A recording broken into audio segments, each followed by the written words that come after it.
Bonjour chers téléspectateurs, bienvenue dans votre chaîne Média Plus Télévision. C'est bel et bien moi votre humble présentateur Providence Lokouli. Comme vous le constatez, aujourd'hui nous avons aménagé notre plateau de mission au siège de l'interfédéral de l'INC.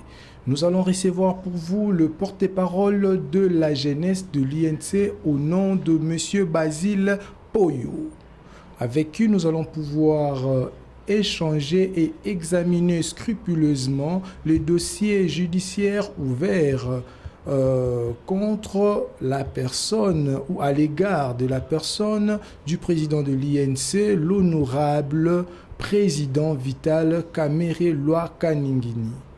Sur ce plateau, je ne veux pas le partager seul. Je suis accompagné de ma consoeur Priska Weteski. Mais face à l'actualité, je passe déjà à saluer mon invité. Bonjour, maître Basile Poyo.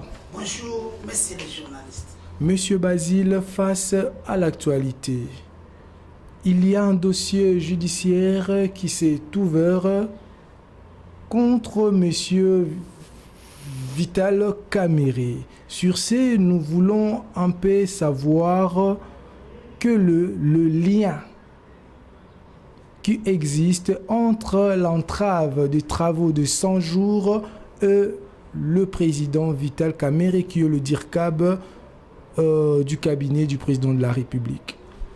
Merci, messieurs les journalistes. Vous avez accepté aujourd'hui de descendre dans notre bureau pour savoir qu'est-ce qui se passe par rapport à la personne du président national Vital Kamerhe, l'actuel directeur du cabinet du président de la République, Félix Antoine Tshisekedi Tshilombo. L'INC, c'est un grand parti et c'est un parti au pouvoir. Vital Kamerhe, c'est un président d'un parti présidentiel parce que nous aussi nous sommes au pouvoir. Le pouvoir est arrivé grâce au cash. Cash, c'est l'INC et l'IDPS. Si aujourd'hui le pouvoir tel qu'elle, c'est parce que l'INC existe et l'INC a fourni aussi les efforts pour que ce pouvoir soit là où nous sommes. Vous avez bien dit que non, il y a un dossier ouvert contre le président national. Moi je vous informe que non, il n'y a pas un dossier qui est ouvert contre le président Vital. Mais il y a une invitation. Oui. Voilà. Il y a une invitation.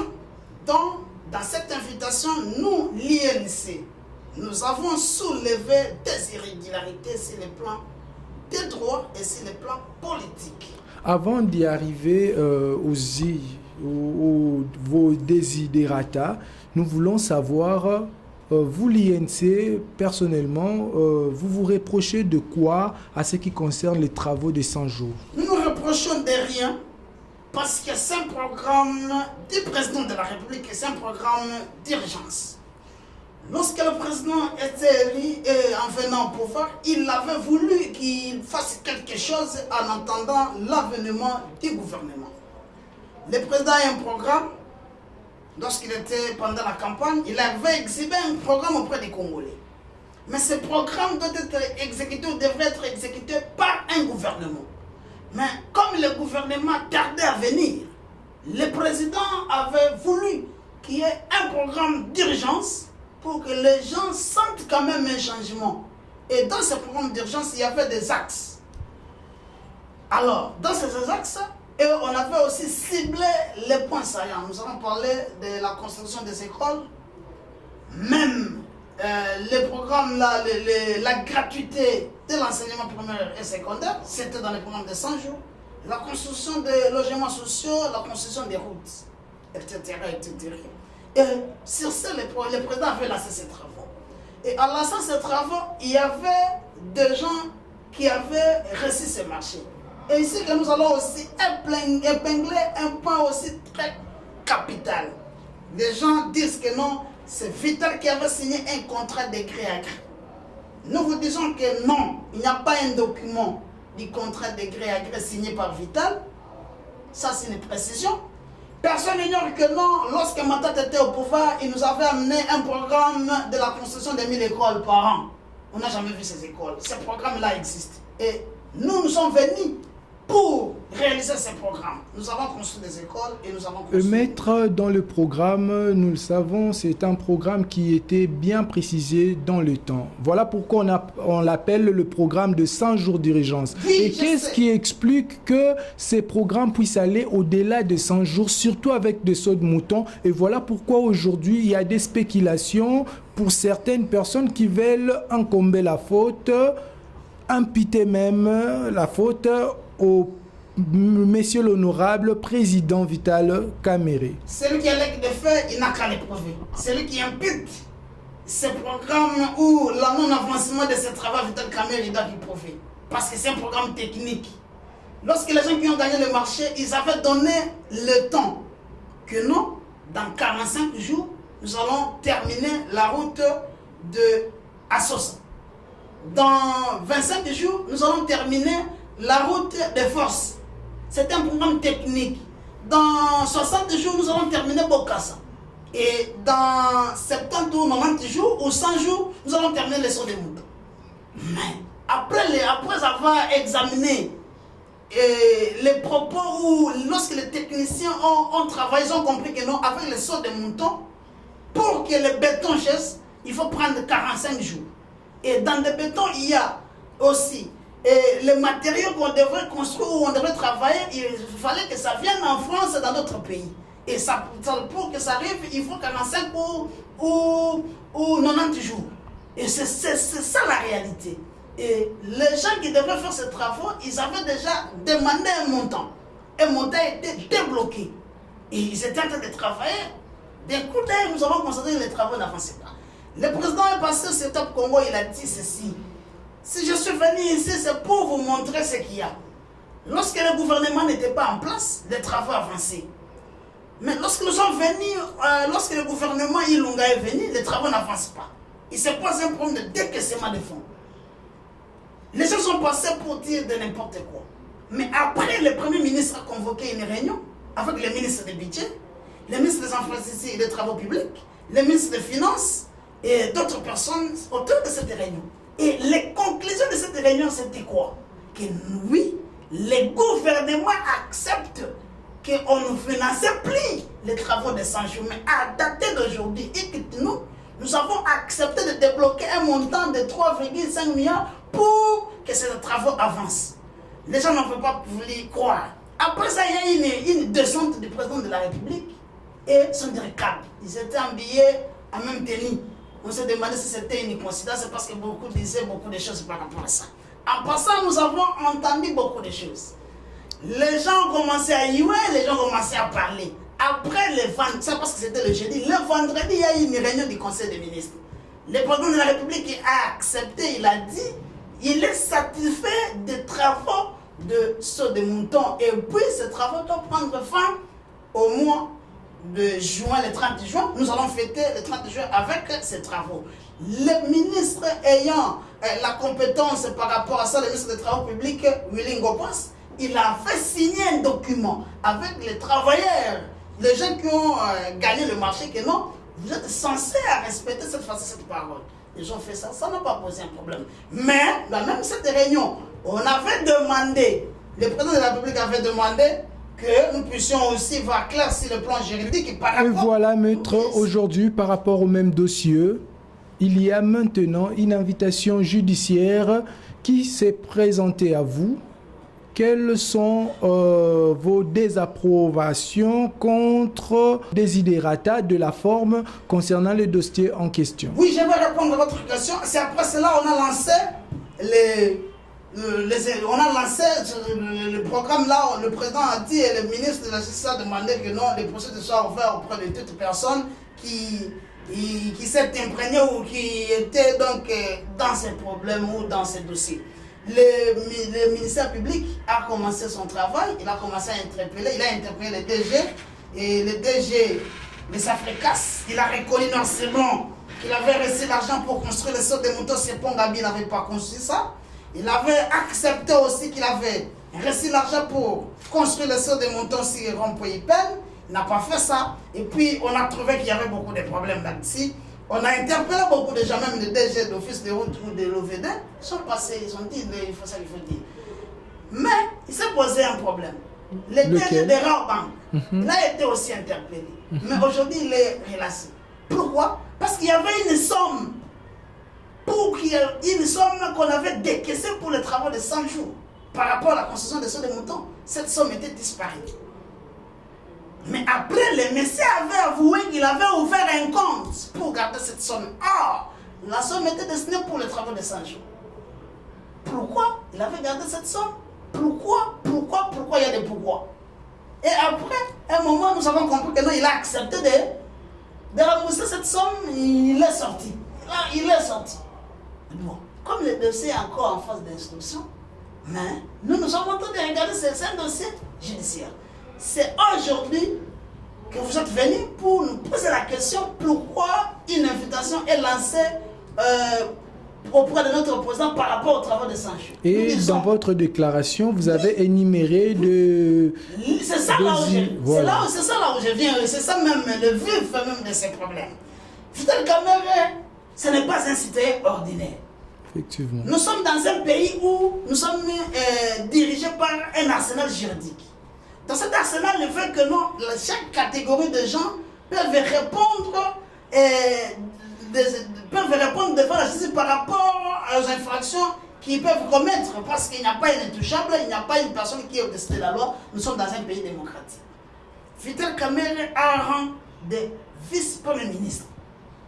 Et Fidel Caméré habite à la Gombe. Fidel Caméré, c'est un ancien candidat président de la République. Il a assumé plusieurs fonctions dans ce pays. Il a une adresse bien connue. Nous avons vu que l'invitation était tressée au service des courriers de la présidence. Or, la présidence a des bureaux. C'était de l'OIA et pas de la nation. On ne sait pas. Alors, nous avons dit, dans cette invitation des irrégularités que la direction politique a soulevée hier, c'était une invitation lancée, déposée le 3 avril, pour que la personne que la justice invite puisse se présenter, et pour qu'il vienne se représenter le lundi 6 mars. Ça, c'est déjà un problème. La date est antérieure. Oui. Donc, on a compris que non, ce n'est pas normal. Parce que même vous ne pouvez pas répondre à une date qui n'est pas encore là, ou une date qui n'existe pas. Donc, on suppose que non, il n'a pas reçu l'invitation ou ce n'était pas pour lui. Donc, pour nous, nous sommes allés jusque-là, en se posant la question. Est-ce qu'il faut attendre jusqu'en 2021 mars? Et une autre question, est-ce que le lundi 6 mars 2021, ça serait un lundi? Question aussi. Alors, nous avons compris que non, ce n'est pas normal. Comment une telle question, on peut la traiter avec beaucoup de légèreté? Est-ce que le magistrat du parquet général est compétent pour convoquer le directeur de cabinet? Nous disons, le directeur de cabinet a son juge naturel. Son juge naturel, c'est le juge de la Cour de cassation. Et chaque cour dans notre pays, nous avons voulu que chaque cour ou chaque tribunal soit attaché avec un parquet. Le tribunal de paix est rattaché près le parquet tel. Le tribunal de grande instance est rattaché près le tribunal de la cour d'appel attaché par la cour du parquet général attaché. Donc, dans chaque cour, il y a un parquet. Mais ce n'est pas ce parquet-là qui a convoqué le président national. Ça, c'est notre irrégularité.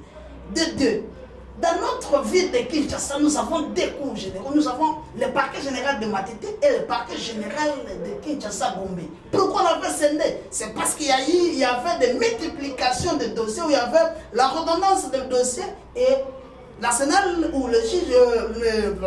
On avait voulu que cela soit scindé pour que d'autres dossiers soient diligentés de l'autre côté, d'autres dossiers soient diligentés par rapport à la juridiction de certaines personnes. Fidel Caméré n'habite pas dans la juridiction de Matete, du parquet général de Matete. Il habite dans la juridiction du parquet général de la Gombe. On va d'abord aller dans ce stade. Ça, c'est aussi un autre point.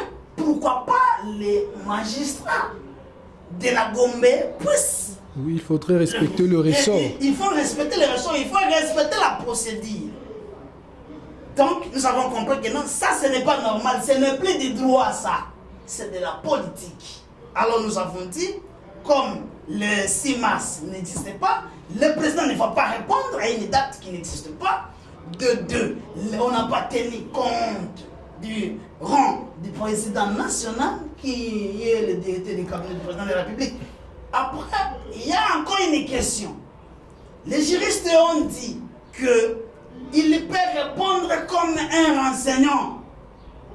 Mais qui détermine les renseignants? Qui détermine les prévenus? Qui détermine les témoins? Il se pose encore une question. Mais si, allons dans cette optique, si Vital Kamerhe arrive chez les magistrats ou les procureurs généraux, il dit que non, vous êtes là comme renseignant. Mais il va l'auditionner. Or, juridiquement, sur le point de droit, il est incompétent pour l'attendre. Parce qu'il y aura des questions. Vous êtes né où? Vous êtes fils de qui? Vous faites quoi? C'est l'audition. Mais il est comparé déjà. Or, si l'arsenal juridique, on interdit à ce juge ou à ce magistrat de demander à une personne qui a un rang de vice-premier ministre de comparaître devant lui. Il est incompétent. Pourquoi? Parce que la justice a donné des raisons.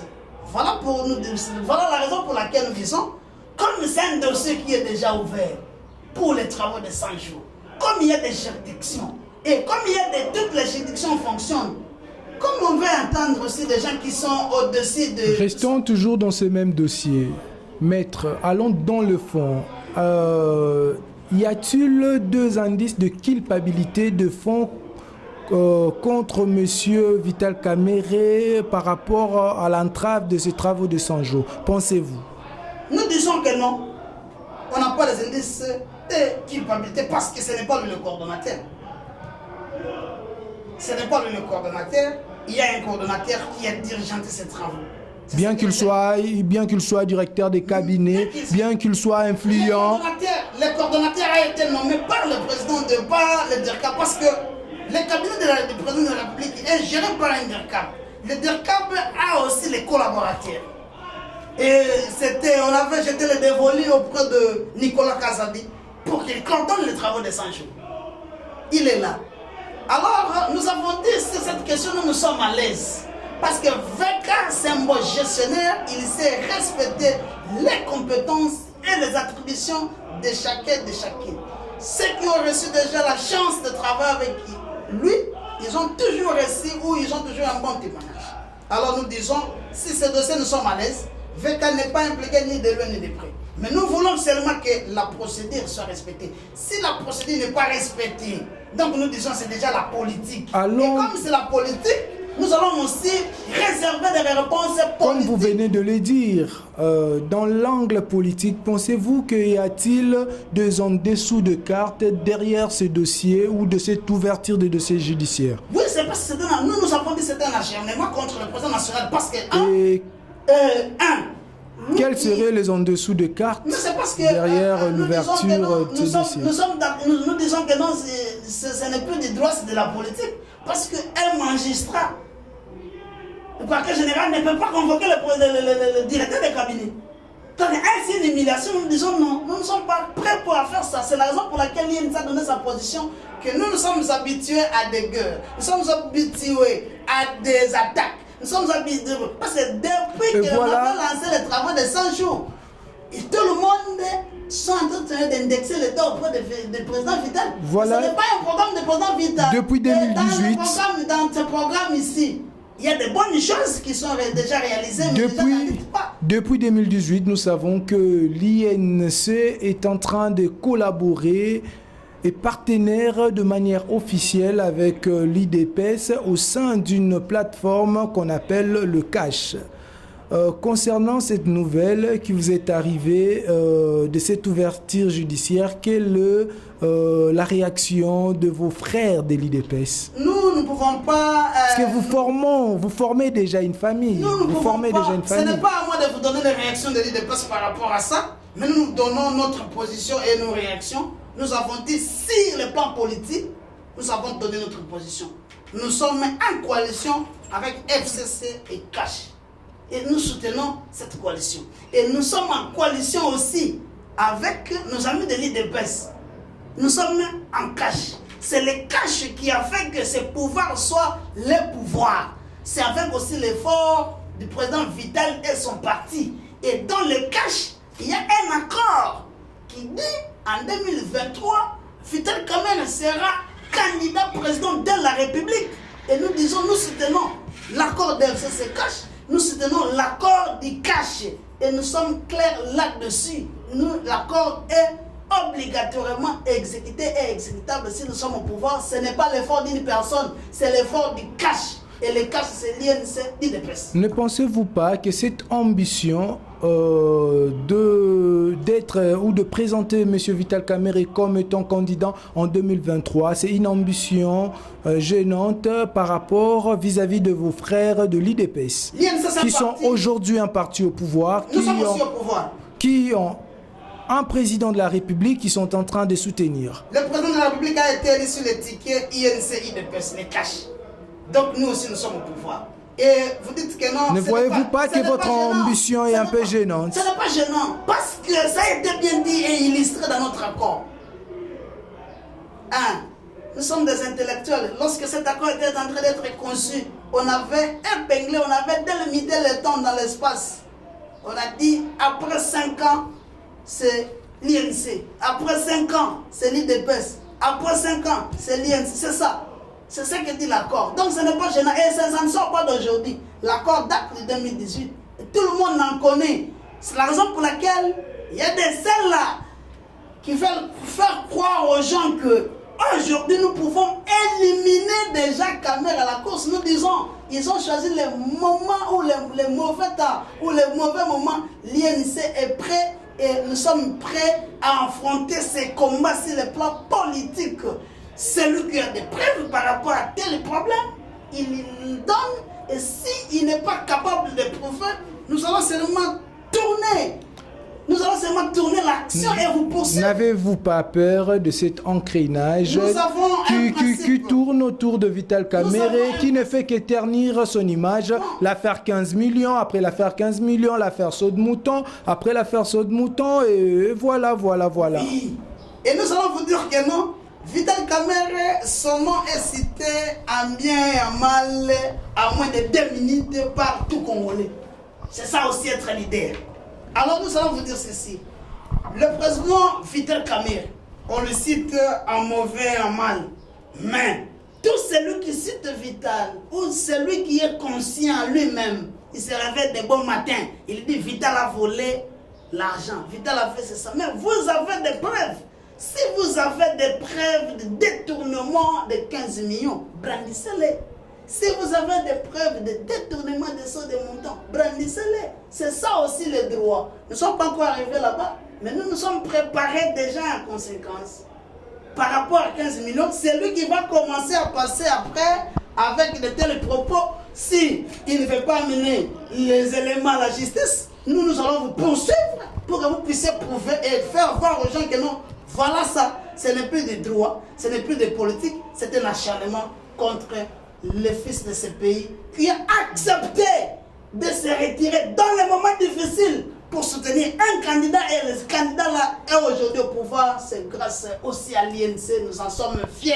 L'INC totalise bientôt là 10 ans et nous avons réalisé des grandes choses. Monsieur Bazi, sans nous, beaucoup de gens ne devaient pas exister. Monsieur Bazi, en vous écoutant, mais il n'y a pas de fumée sans fait. Pourquoi toujours tourne autour de Vital Kamerhe? Pourquoi c'est dit le mot Vital Kamerhe? Oui, nous vous disons que pourquoi tout tourne autour de Vital Kamerhe, c'est parce qu'il y a un accord qui dit que non, en 2023, Vital Kamerhe sera candidat. Sur ce, il faut amener des choses, il faut impliquer les gens, des mauvaises choses pour qu'on dise non, voilà, lui là c'est un voleur, lui là ne mérite pas, lui là ne peut pas faire ça. C'est la raison pour laquelle nous disons ceci. Celui qui a des preuves, n'a qu'à amener ces preuves-là dans la justice. Celui qui a un problème avec Vital, il n'a qu'à amener ces éléments à la justice. Nous allons l'affronter. Mais s'il ne veut pas le faire, même sur le plan politique, nous allons l'affronter et nous allons démontrer que nous sommes prêts pour ça. Mais alors, avec ces climats, je ne pense pas que Vital Kamerhe sera le candidat de l'élection 2023. Je ne pense pas parce que... Non, ce n'est pas vous l'INC. C'est l'INC qui détermine les candidats. Parce que les Congolais voient déjà tout. Qui détermine les candidats. Nous allons oui, parce qu'avec ces climats, non, c'est les peuples qui votent. Non, c'est les Congolais, c'est nous les Congolais qui vont voter. Non, vous les Quinois. Vous les Quinois. Quinois n'est pas la vie de oh, monsieur. Ce n'est pas la RDC. Ce n'est pas la RDC. Oui. Kinshasa n'est pas la RDC. Parce que l'information, c'est circule, non? L'information circule. Ça, c'est votre position. Si on descend maintenant à Bukavu, ce n'est pas ça là, c'est ce qu'on va dire. Si à Bukavu, il n'y a pas de radio, il n'y a pas de télévision. Si non, mais c'est parce que vous avez dit que non, aujourd'hui là, tout Congolais. Je dis pas tout Congolais, c'est vous. Alors, donnez votre position, nous allons vous répondre par rapport à votre question. Ok, messieurs. Maintenant, l'UNC est parmi les premiers alliés de l'Union avec l'IDPS. Pensez-vous qu'au sein du gouvernement, l'UNC détient une présentativité? Oui. L'UNC, d'ailleurs, les ministres de l'UNC sont cités parmi les meilleurs ministres qui ont presté ou qui prestent normalement. Sinon, monsieur Basile, nous sommes déjà en train de chuter. Chers téléspectateurs, comme vous le voyez, c'est tout fait tout flamme avec Maître Basile Poyo qui est un communicateur de la jeunesse. En tout cas, pas de commentaires comme vous le voyez, il est en train de communiquer très bien, donc avec précision, exactitude, et sinon il est aux aguets parce qu'il s'agit de l'honneur de son président, parce que ces derniers temps, comme vous l'avez constaté, que tout circule plus ou moins en mal contre le président Vital Kamerhe, surtout aux réseaux sociaux. Pourtant, nous avons connu le président Vital Kamerhe comme étant un pacificateur. Et de plus en plus, les images circulent et ont tendance à donner une nouvelle image de lui. Et voilà pourquoi Maître Basile est vraiment aux aguets. Sinon, Maître, nous sommes déjà en train de chuter. Nous voulons savoir comment voyez-vous l'avenir de la plateforme Cash? Merci beaucoup, c'est de belles questions. Nous avons d'ailleurs pensé déjà pour l'avènement du cash. L'INC était le premier parti à proposer la structuration du cash parce que le cash n'a jamais été structuré. On avait déposé une proposition de cette structuration au niveau de l'IDPS. Mais chose étonnante, Kaboun, soi-disant secrétaire général, passe à la président intérim. Kabouya. Secrétaire général. C'était soi-disant, parce que je ne sais pas, je n'ai pas encore vu un intérimaire qui nomme un secrétaire général dans un parti politique. Un intérimaire n'a pas le pouvoir de nommer. Et répondant dans une radio de la place qu'il n'avait pas reçu la proposition, mais nous disons ça a été parce qu'aujourd'hui nous sommes en confinement. Je devrais vous montrer l'accusé de réception de ces documents déposés à l'IDPS pour la structuration du cash. Là-dedans, nous étions clairs et nous avons voulu mettre des choses à clarté parce qu'aujourd'hui, tout le monde s'improvise, tout le monde sort pour dire moi je suis tel, moi je suis tel au cash, moi je suis tel. Mais dans les documents de cash, il n'y a que deux signatures, le président Vital et le président Félix. Le président Félix est comme président de l'IDPS, le président Vital est comme président de l'INC. Dans ces documents, il n'y a que deux signatures. Il n'y a pas les signatures d'autres personnes qui font des bruits à tout moment. C'est la raison pour laquelle l'INC avait songé déjà de structurer cela pour mettre déjà en place qui va occuper quoi, qui va faire quoi, tout. C'était bien. Mais, chose étonnante, nos amis n'ont pas montré la bonne foi. Ils ont dit ce qu'ils ont dit, mais nous sommes là, nous sommes conséquents. Parce que déjà en 2011, l'INC était candidat. Sinon, quelle est votre lecture de fait, le fait que nous constatons qu'aujourd'hui, l'IDPS a eu quelques problèmes et il y a même une structure qu'on appelle Sauvons l'IDPS. Et nous constatons, quelques mois après, aujourd'hui, il y a une ouverture judiciaire à laquelle on est en train de cibler le président Vital Kamerhe. Cela ne serait pas des attaques venant de vos adversaires politiques. Mais nous disons ceci, nous sommes clairs. Notre communiqué de hier, nous avons dit... Parce qu'apparemment, l'IDPS aussi a des problèmes à l'interne et aujourd'hui, apparemment, on est en train de cibler l'INC. Cela ne serait pas l'émanation de vos adversaires politiques. Tous les partis politiques, il y a toujours eu des problèmes dans les partis politiques. Et nous disons ceci, nous sommes clairs sur ce point. S'il y a des problèmes à l'IDPS, ce n'est pas à moi de donner la solution à ces problèmes. Ce n'est pas à moi de donner les problèmes ou la solution à des problèmes de l'IDPS. Il y a ceux-là qui disent que non, leur statut n'est pas respecté. Mais comme nous sommes juristes, nous adhérons seulement à ce que non, le statut soit respecté. C'est ça notre position, c'est ça ma position en tant que juriste.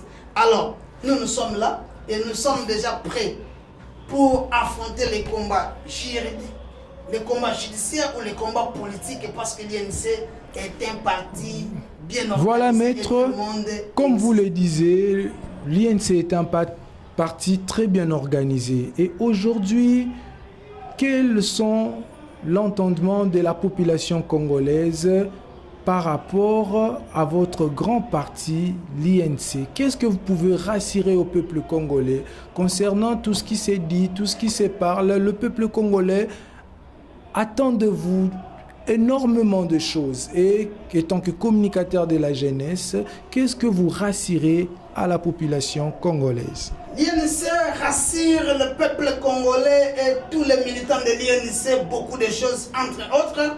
Nous avons dit, en venant au pouvoir, nous allons seulement être les esclaves de ce peuple et non l'esclave de personne. Vous constaterez avec moi que non, il y a des ministres de l'INC qui prestent aussi bien, ils sont cités parmi les meilleurs ministres. Donc nous avons une... Mais nous avions vu des gens dire qu'en tout cas Mendola Omalanga puisse revenir parce qu'apparemment c'est de la froideur de l'autre côté. Non. Il se pose encore un problème parce que Mende faisait le cumul des fonctions. Il était communicateur au porte-parole du président de la République sans le savoir et il était aussi porte-parole du gouvernement. Au stade où nous sommes, Makelele est porte-parole du gouvernement. Vous êtes des journalistes, on est porte-parole du gouvernement, on peut prendre la parole du gouvernement que lorsque le gouvernement se réunisse. Chaque vendredi, avant cette pandémie, chaque vendredi, le gouvernement se réunissait, Makelele donnait les comptes rendus de réunion du gouvernement. C'est ça aussi son travail, il y communique par rapport à ce que la réunion du ministre a bloqué ou a donné, et puis lui, il communique ça. Il fait bien son travail. De deux, il est ministre des médias. Même vous le dites que non, il était bon. Bon, parce à tout moment, il nous coupait les internets. À tout moment, on arrêtait des journalistes. À tout moment, il fermait des chaînes. Donc, il était bon. Comme Makelele ne le fait pas, donc c'est mauvais. Nous avons compris que le peuple congolais se fait déjà habitué avec les mensonges, habitué aussi avec les actes qui ne respectent pas les droits. Mais nous disons à l'INC que l'INC est là pour respecter les droits et pour respecter les lois de la République. C'est la raison pour laquelle nous n'allons pas fermer des chaînes s'il n'y a pas de soubassement ou de... Je rappelle que lorsque la chaîne de Mbemba CCTV était brûlée, Tcholino Makelele était la première personne arrivée là-bas pour savoir qu'est-ce qui a causé, qu'est-ce qui a fait. Donc Makelele fait bien son travail, il communique. D'ailleurs, dans ces pandémies, il avait réuni tous les communicateurs ou les gens qui ont des chaînes. Il les avait leur dit, dans vos chaînes, il faut réserver un espace pour communiquer par rapport à cette pandémie. Ça a touché la République, ça nous a touché et nous sommes censés à donner des réponses précises ou des bonnes choses par rapport à ça. Il fait bien son travail. Ne confondez pas l'époque. Nous sommes en coalition et avant qu'il parle, il faut... Avant de chuter, maître, vous avez parlé de cette pandémie qui frappe la République. Aujourd'hui, nous sommes le lundi, nous vivons déjà le confinement au sein de la commune de la Gombe. Quelles sont vos impressions? Le confinement, ce n'est pas seulement la ville de Kinshasa ou la commune de la Gombe. Partout, il y a confinement. Confinement France, total. Oui, en France, il y en a. Même en Chine, ce n'était pas total, c'était seulement une ville parce que c'est là où même cette pandémie a commencé. Même en Italie, partout, on a compris que non, le virus ne circule pas. Ce sont les hommes qui font circuler ce virus. Et la solution, c'est il faut arrêter, il faut confiner et les autorités compétentes de la ville, entre autres, le gouverneur et les techniciens Mouyembe, nous a dit qu'il faut confiner la ville de Gombe. Nous avons confiné. Mais en dehors de ça, nous avons relevé aussi certains actes que nous ne sommes pas d'accord avec ça. Le gouverneur avait voulu qu'avant que vous puissiez entrer à la Gombe, au moment de confinement, il faut avoir la carte ou une badge. Mais on a compris que non, c'est là, on commence déjà à demander l'argent pour en avoir. Nous condamnons de tels actes. Et pour distribuer ça, on ne peut pas seulement donner ça dans un même endroit. On peut décentraliser parce qu'il y a des entrées par-ci par-là. Donner par exemple les journalistes, ils peuvent avoir telle personne pour avoir des badges. Les travailleurs, ils peuvent avoir telle personne pour avoir des badges pour éviter qu'il y ait l'encombrement. Donc nous sommes là Nous voulons que cette maladie puisse se terminer parce que nous sommes dans un état d'urgence. À l'état d'urgence, les choses ne fonctionnent pas normalement et nous voulons que cette maladie puisse se terminer au plus longtemps possible, au plus vite possible pour que les choses avancent. Maître, dans quelques mots, votre mot de la fin. Notre mot de la fin, l'INC est en morale zénith. Nous sommes prêts à soutenir notre président jusqu'au bout. L'INC, c'est un parti autonome. Nous sommes prêts à décider pour l'avenir de notre président et de notre parti. Et l'INC a donné sa position. Nous avons notre communiqué que nous avons fait hier et les gens peuvent déjà lire et comprendre la position de l'INC. Nous sommes au pouvoir et nous soutenons les actions du gouvernement et nous sommes au gouvernement. Nous sommes prêts et notre président sera bel et bien candidat en 2023 comme candidat président de la République. Merci maître, merci de nous avoir ici. Chers téléspectateurs, nous voici arrivés à la fin de notre rubrique spéciale consacrée à l'INC. Restez branchés dans votre chaîne Média Plus Télévision. Je salue toute l'équipe qui m'ont accompagné dans ces sièges de l'interfédéral et aussi je salue ma consoeur Priska Ouete, autrement dit Oueteski. Au revoir, restez branchés dans votre chaîne. Bonne suite de programme.